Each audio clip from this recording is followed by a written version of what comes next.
네, 안녕하세요. 저는 컴퓨터공학과 조교수 강경필입니다.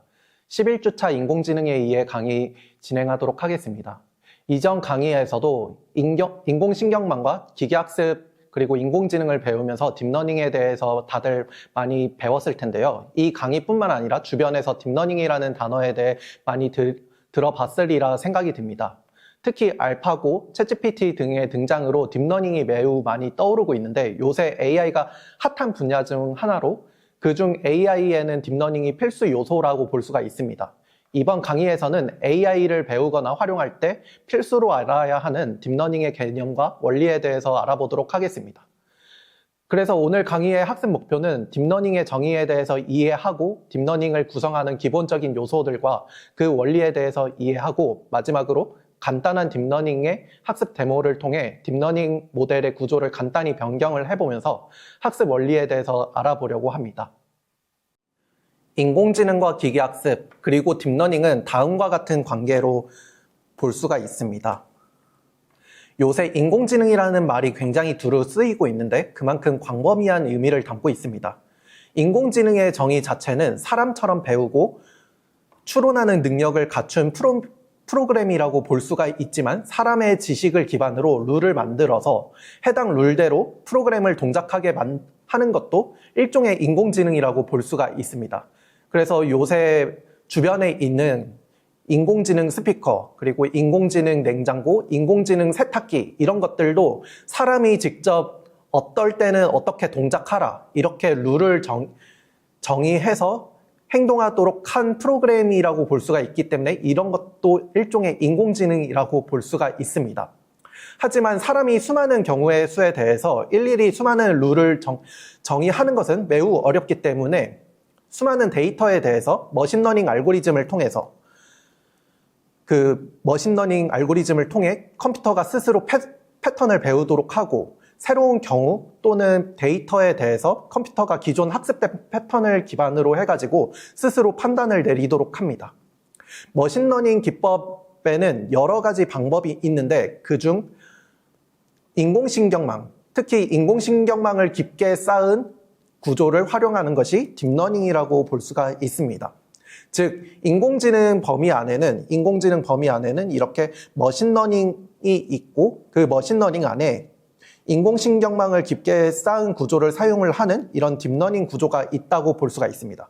즉 범위 자체는 이렇게 인공지능 안에 기계학습이 있고 그 기계학습 안에 또 딥러닝이라는 분야가 있다. 이렇게 우리가 정의를 해볼 수가 있습니다. 그래서 앞서 말한 것처럼 딥러닝 혹은 한국어로 심층학습이라고 하는데 용어 자체는 딥 뉴럴 네트워크와 머신러닝을 합친 것을 볼 수가 있습니다. 즉, 딥 뉴럴넷 구조의 머신러닝 기법을 활용해서 지식을 배우게 된다라고 보면 될 것 같습니다. 딥러닝을 배우기 전에 먼저 신경에 대해서 짚고 넘어가면 좋을 것 같습니다. 다들 고등학교 과학 시간에 신경에 대해서 배웠던 기억이 있을 텐데요. 영어로는 뉴런이라고도 하는데 주변의 이웃 뉴런으로 이렇게 이어져 있는 것들을 볼 수가 있습니다. 그리고 이런 주변 이웃 뉴런으로부터 화학적인 신경 전달 물질들을 전달받게 되고 이러한 화학 물질을 통해서 전기 신호로 바뀌어지게 되고 여기에 있는 핵을 통해 가지고 다시 뉴런 말단으로 이렇게 전기가 옮겨지고 다시 이 전기 신호들은 이웃 신경세포들로 전달이 되게 됩니다. 이러한 과정을 통해서 사람은 감각 신호를 처리하고 기억하고 생각을 하게 되는 것이죠. 실제로 인간의 뇌에는 굉장히 많은 신경세포로 구성되어 있는데요. 약 1000억 개의 뉴런과 각각의 신경 연결, 이러한 신경 연결들은 수백 개, 각각의 신경세포에 대해서 수백 개에서 많게는 수만 개까지 주변 신경세포와 연결이 되어 있다고 합니다. 그래서 모든 뉴런들의 연결된 가지수, 즉 시냅스의 개수는 수백조 개의 굉장히 많은 가지수로 이렇게 추산되고 있습니다. 생각보다 오래전부터 인공신경망에 대해서 연구가 진행되었는데요. 1940년대 후반부터 인공신경망을 설계하는 연구들이 이루어져 지금의 인공신경망의 토대가 되었습니다. 인공신경망은 실제로 생물의 신경세포로부터 영감을 받아 수학적으로 구조한 만큼 구조는 굉장히 비슷합니다. 여기에 있는 신경세포들과 실제로 오른쪽에 수학적으로 구현을 한 인공신경망의 뉴런은 이렇게 굉장히 비슷한 걸 볼 수가 있습니다. 먼저 뉴럴 네트워크에서 뉴럴은 신경이라는 뜻에서 온 것을 알 수가 있는데 뉴런들로부터 구성된 것을 알 수가 있고 네트워크, 여기에 있는 네트워크를 통해서 굉장히 많은 뉴런들이 연결이 되었구나 하는 것을 유추해 볼 수가 있습니다. 이전 슬라이드에서 신경세포가 이웃한 신경세포들로부터 전기적 신호를 받고 이를 세포에게서 다시 다른 세포한테 전달할지를 결정을 한다고 했는데요. 인공신경망에서는 뉴런에 대응하는 게 네트워크에서 노드라고 볼 수가 있습니다. 여기에 있는 이런 것들이 다 노드라고 하는데요. 이러한 노드들이 실제로 그 신경세포에 있는 뉴런들이라고 볼 수가 있습니다. 먼저 노드들은 이전 노드들로부터 결과값들을 이렇게 입력을 받아가지고 이를 기반으로 노드에서 다음 노드에 전달할 어떠한 결과값을 계산을 하게 됩니다. 그리고 여러 신경들이 시냅스를 통해 연결되어 있는 것처럼 실제로 인공신경망에서도 굉장히 많은 연결이 있는 것을 볼 수가 있습니다. 여기에 있는 것들이 지금 다 연결들이라고 볼 수가 있는데요. 여기서 노드 간 연결된 선에는 가중치들이 존재합니다. 숫자 가중치들이 예를 들어서 1.0, 0.7 이렇게 각 선별로 가중치가 이루어져 있는데 이것에 대해서는 다시 나중에 설명을 하도록 하겠습니다. 그리고 그 연결은 여러 개의 계층, 여기서 계층을 레이어라고 표현을 하는데 레이어가 여러 개로 이렇게 구성이 된 것을 볼 수가 있습니다. 네, 여기에 이렇게 레이어로 구성이 된 것을 볼 수가 있습니다. 인공신경망에 대해서 구체적으로 어떻게 구현되는지는 이후에 자세히 설명을 하도록 하겠습니다. 먼저 레이어가 한 개인 단일 신경망에 대해서 알아보겠습니다. 이 경우에는 슬라이드에 있는 그림처럼 입력층에서 이렇게 입력값을 전달을 받게 되고 그 입력값들을 조합을 해가지고 이렇게 조합을 해서 출력층에서 결과값을 이렇게 계산을 하게 됩니다. 개라는 입력을 받게 되면은 그 각 픽셀들이 여기에 있는 픽셀들이 지금 이런 식으로 입력층에 각각 값으로 들어가게 되고 이를 각 출력층에서 그 출력층에 있는 노드들에서 가중합산을 하게 됩니다. 예를 들어서 여기에 가중치가 0.7, 0.1, 0.3 그리고 픽셀 값이 1, 2, 3이라고 하면은 1 곱하기 0.7, 2 곱하기 0.1, 3 곱하기 0.3 이런 식으로 계속적으로 가중 합산을 하게 되고 최종적으로 이미지가 개일 확률이 몇 %인지 사자일 확률이 몇 %인지 최종적으로 예측을 하게 됩니다. 그래서 개라는 확률이 이렇게 70%다라고 예측을 하게 되는 것이죠. 네, 레이어가 만약에 한 개가 아니고 여러 개로 구성되어 있는 것을 다층 인공신경망이라고 하는데요. 이러한 구조는 입력값에 대해서 여러 레이어를 거치면서 복합적인 사고를 진행을 하게 됩니다. 이때 중간에 있는 레이어를 은닉층 혹은 히든 레이어라고 하고 각 히든 레이어에서 입력값에 대한 잠재적인 특성들을 분석을 하게 됩니다.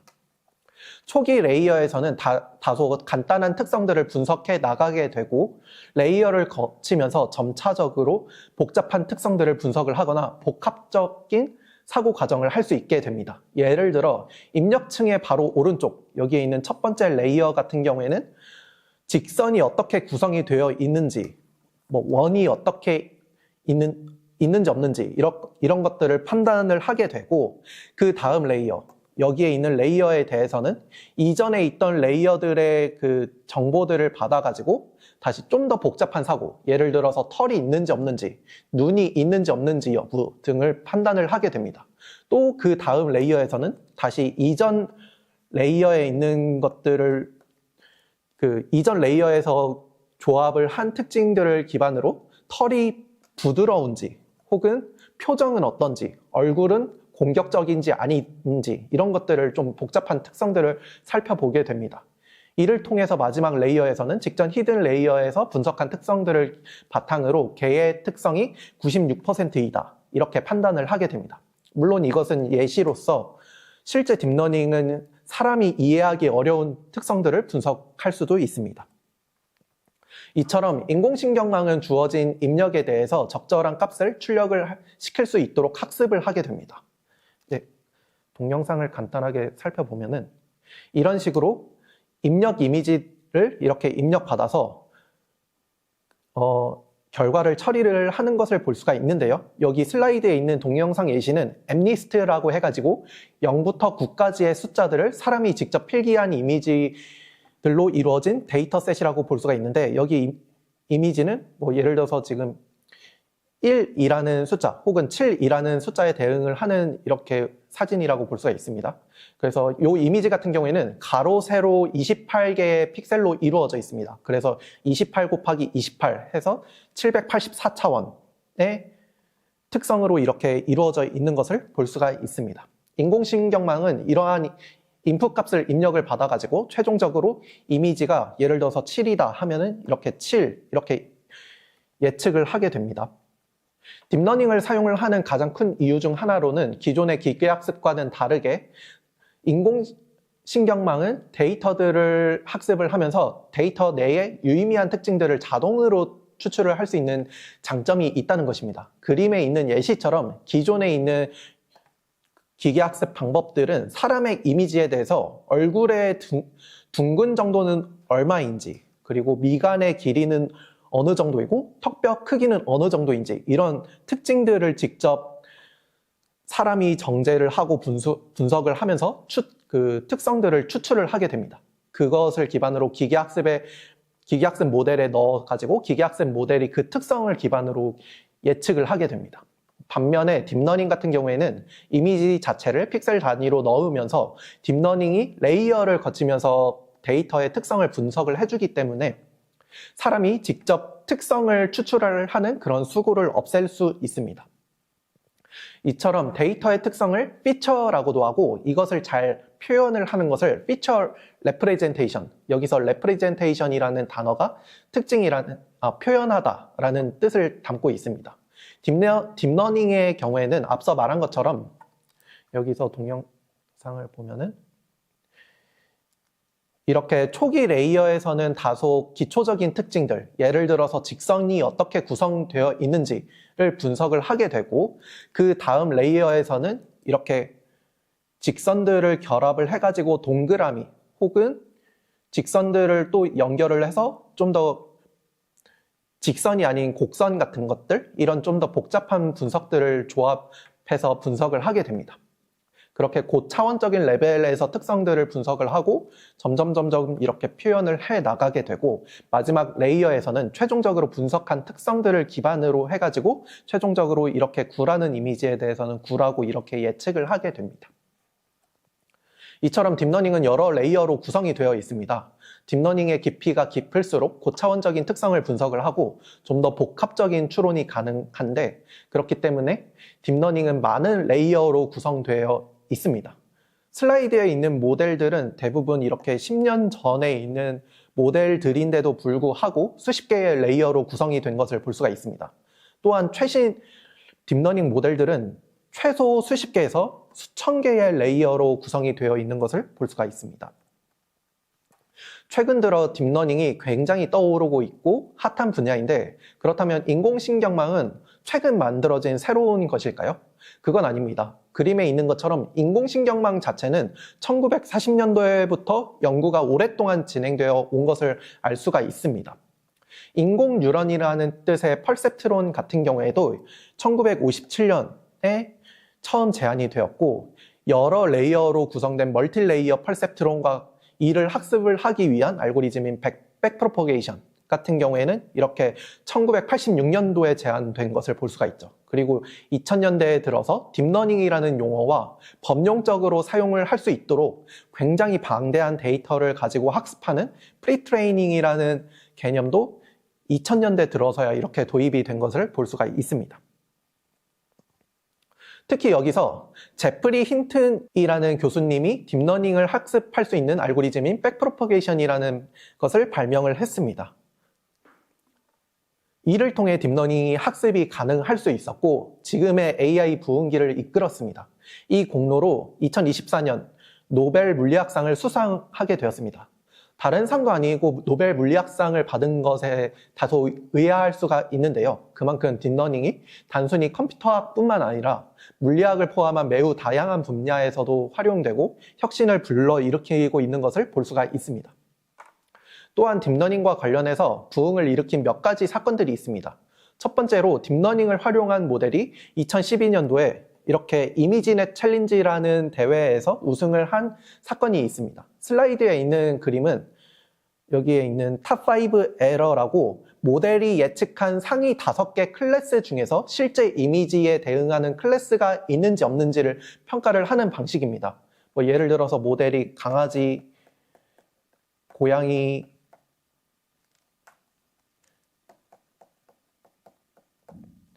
배, 자동차, 사람, 어떤 이미지에 대해서 이렇게 예측을 했을 때 실제 정답이 강아지다 하면은 탑5 안에 이렇게 정답이 있으니까 이거는 맞았다 혹 이렇게 평가를 하게 되고, 만약에 아무 정답이 여기에 있는 탑5 예측 안에 없으면은 틀렸다 이렇게 평가를 하게 됩니다.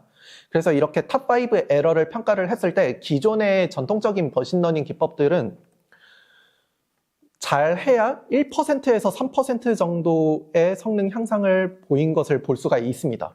그런데 알렉스넷, 딥러닝 기반의 알렉스넷 같은 경우에는 이렇게 이전 연도 모델보다 약 10% 가깝게 에러율을 낮추면서 성능 향상을 보인 것을 볼 수가 있습니다. 그걸 통해서 이렇게 우승도 하게 되었는데요. 이전에는 딥러닝에 대한 의심과 기존의 전통적인 기계학습의 성능적 우수성으로 사실 딥러닝이 그렇게 널리 활용되지는 않았습니다. 그런데 이 사건을 계기로 딥러닝이 연구에서는 굉장히 많이 적용이 되기 시작을 했습니다. 그리고 두 번째 이벤트로는 여러분도 잘 알고 있는 알파고입니다. 강학습이라는 기계학습 알고리즘과 딥러닝을 결합을 해서 인공지능과 인공지능이 서로 바둑을 두면서 승패를 얻게 되고, 그 승패라는 결과를 기준으로 학습을 진행을 하게 되는데, 알파고는 수백만 번 이상의 바둑 시뮬레이션을 통해서 인간보다 더 바둑을 잘 하게 되었습니다. 심지어 인간이 인공지능한테 바둑은 어떻게 두는 거야 이렇게 바둑에 대해서 알려주지 않았는데도 전 세계에서 가장 바둑을 잘 두기로 유명했던 이세돌 구단을 상대로 해서 이기게 되었습니다. 이 사건 전에는 사실 딥러닝이 비전이나 혹은 일부 분야의 연구자들 사이에서만 알고 있던 개념이었는데, 알파고를 계기로 해서 딥러닝이 매우 많은 분야의 연구자와 심지어 일반인들도 상식적으로 알게 된 그런 사건입니다. 앞서서 인공신경망이 1940년대부터 연구가 되었고 딥러닝이라는 개념은 8, 90년대부터 나오게 되었는데요. 그렇다면 왜 2000년대에 들어서야 널리 쓰이고 유명해지게 되었을까요? 딥러닝이 본격적으로 발전하게 된 계기는 크게 빅데이터, 그리고 하드웨어의 발전, 그리고 다들 아시는 것처럼 알고리즘의 발전이 있습니다. 인터넷의 보편화, 특히 스마트폰의 발전, 그리고 SNS 보급을 통해서 온라인에는 매우 많은 데이터가 있습니다. 이러한 방대한 데이터들을 활용을 해가지고 매우 많은 데이터들을 기계학습을 통해서 모델을 학습을 하고, 이를 통해서 성능 좋은 모델들이 나올 수 있었습니다. 그리고 하드웨어 연산 장치의 발전도 큰 역할을 하였습니다. 대부분의 기계학습 방법, 특히 딥러닝 같은 경우에는 왼쪽 그림과 같이 행렬곱 연산을 진행을 해서 예측 값을 계산을 하게 됩니다. 특히 두 행렬에 대해서 여기에 있는 A라는 행렬과 B 행렬을 곱해가지고 C라는 행렬을 계산을 하게 되는데, 두 행렬에 대한 곱 연산이 매우 많이 사용을 하게 됩니다. 행렬의 크기가 크면은 그만큼 원소 간 곱의 횟수는 매우 많이 증가를 하게 됩니다. 지금 여기에 있는 C의 첫 번째 행의 첫 번째 열 위치에 있는 요 아이템을 계산을 하기 위해서는 A에 있는 요것과 B에 있는 요것을 곱하고 더하기, 이것과 이거 곱하고 더하기, 이것과 이거 곱하고 더하기, 이것과 이거 곱한 결과가 최종적으로 여기에 들어가게 됩니다. 그런 식으로 해가지고 지금 하나의 성분을 계산을 하기 위해서 이렇게 4번의 곱셈 연산이 들어가는 것을 볼 수가 있습니다. 그렇다면 전체 여기에 있는 C 행렬의 모든 원소를 계산을 하기 위해서는 4번 곱하기 16개의 곱셈 연산이 들어가는 걸 볼 수가 있겠죠. 그것처럼 굉장히 많은 곱셈 연산이 들어가게 됩니다. 근데 다행히 예를 들어서 지금 여기에 있는 것을 계산을 할 때와 여기에 있는 것을 계산을 할 때는 각각 곱셈을 하는 재료가 다릅니다. 예를 들어서 여기에 있는 것을 계산을 하기 위해서는 여기에 있는 A 행렬에 있는 여기 원소들과 B 행렬에 있는 여기 원소들을 사용을 하게 되는데, 여기에 있는 원소 같은 경우에는 A 행렬의 이 부분 그리고 B 행렬의 이 부분을 이용을 해서 계산을 하게 됩니다. 그래서 서로 다른 위치인 것을 볼 수가 있는데요. 그래서 행렬 곱에서는 서로 다른 원소들끼리는 그 독립적인 것을 볼 수가 있습니다. 그렇기 때문에 좀 병렬적으로 행렬 곱 연산을 진행을 할 수가 있게 되고, 그렇기 때문에 CPU 혹은 GPU에 있는 여러 코어를 이용을 해가지고 병렬 처리를 수행을 하게 됩니다. 특히 GPU 같은 경우에는 CPU와 다르게 코어 수가 매우 많아가지고 CPU에서 처리하는 것보다 수십 배에서 수천 배까지 더 빠르게 연산을 할 수가 있습니다. 그래서 특히 여기에 GPU 같은 경우에는 매년 이렇게 엄청나게 빠르게 발전을 하는 것을 볼 수가 있고, 평균 2배씩 성능이 증가하는 것을 볼 수가 있습니다. 이를 통해서 딥러닝이 더 큰 모델 학습하는 것도 빠르게 가능하게 되었다, 이렇게 알고 있으면 좋을 것 같습니다. 그래서 많은 회사에서 딥러닝을 학습을 하기 위해서 GPU를 구매를 하고 있고, 최근 몇 년간 엔비디아를 포함을 한 GPU 업체에서 주가가 폭등한 이유도 그러한 맥락입니다. 그리고 알고리즘의 발전도 큰 역할을 하였습니다. 수업 초에 뉴럴 네트워크의 노드 간 연결된 간선에는 가중치가 있다고 하였는데, 딥러닝 학습을 하면서 해당 가중치들에 대해서 최적의 값을 찾아 나가게 됩니다. 하지만 해당 가중치들의 최저값을 찾는 것은 매우 어려운 일인데요. 앞서 설명한 제프리 힌튼 교수님이 개발한 백프로포게이션 알고리즘을 통해서 빠르게 가중치를 계산을 할 수가 있게 되었습니다.